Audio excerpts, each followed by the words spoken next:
Hi, this is Jody at Calico Dry Goods, and I recently did a tutorial on a reversible scrub cap.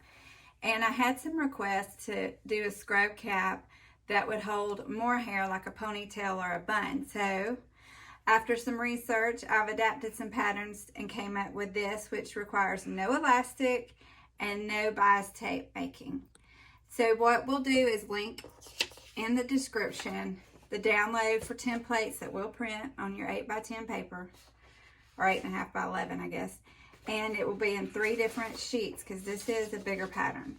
So what you'll do is cut out your templates, and you'll have to do a little bit of taping. So you'll have your top of your head. You simply just tape the tail of the hat there.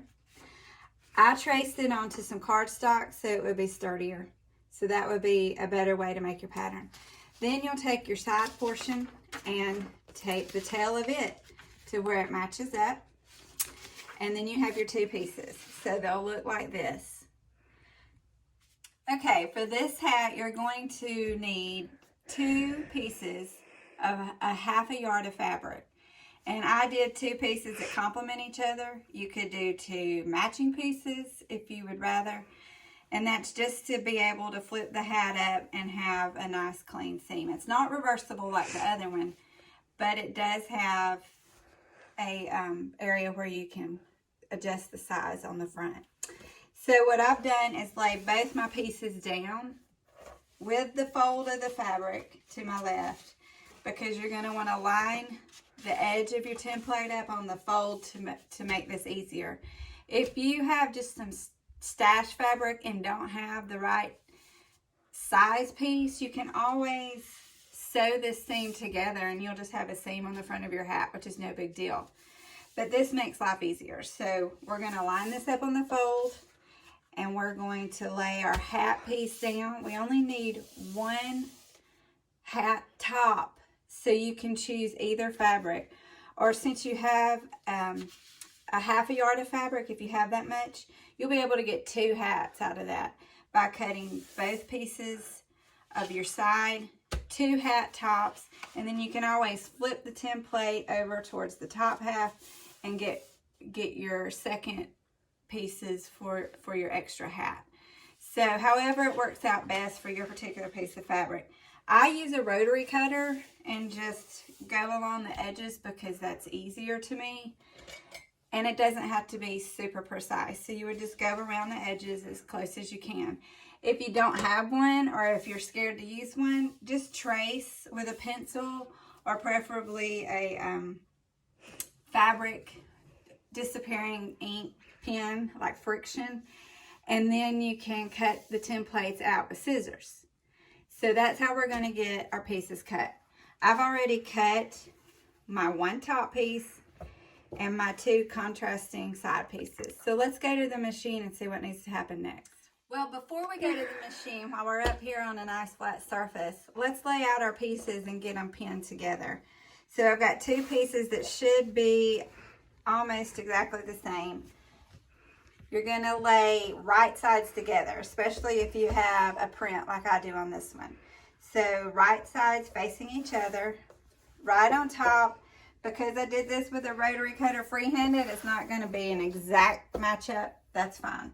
Just lay them out together. And I'm going to just put a few pins across the bottom and top. This is just to hold it together, because my next step is going to be to encase all of this so we can turn it right side out in just a minute. So to do that, if you're not familiar, I'm going to leave an opening probably about 3 or 4 inches wide. And I'm going to mark that with 2 pins here. We've pinned just a few pins just to hold it together. And like I said, we've got our starting and stopping point pins. So we're going to start at our first pin at the top of the hat. I'm going to use about a 1/4 inch seam allowance. You can use a little bigger if you prefer. Just keep it consistent. And we're going to start sewing. It's a curve, so just keep your curve going around the same guide as your straight areas. And you should keep the same consistency allowance. So I'm going to go all the way around the hat and meet you back at my stopping point.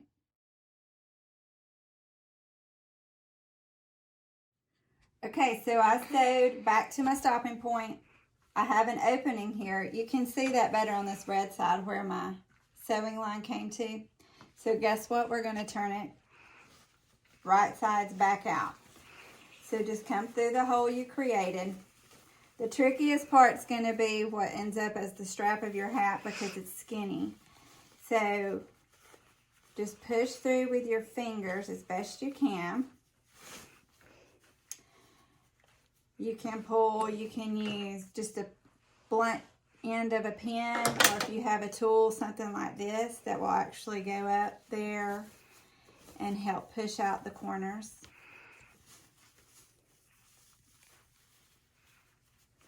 So we're going to keep working and pull it right side all the way out. When I get my corners as far as I think I can with this tool, I'll show you a little trick I use. That was pretty good.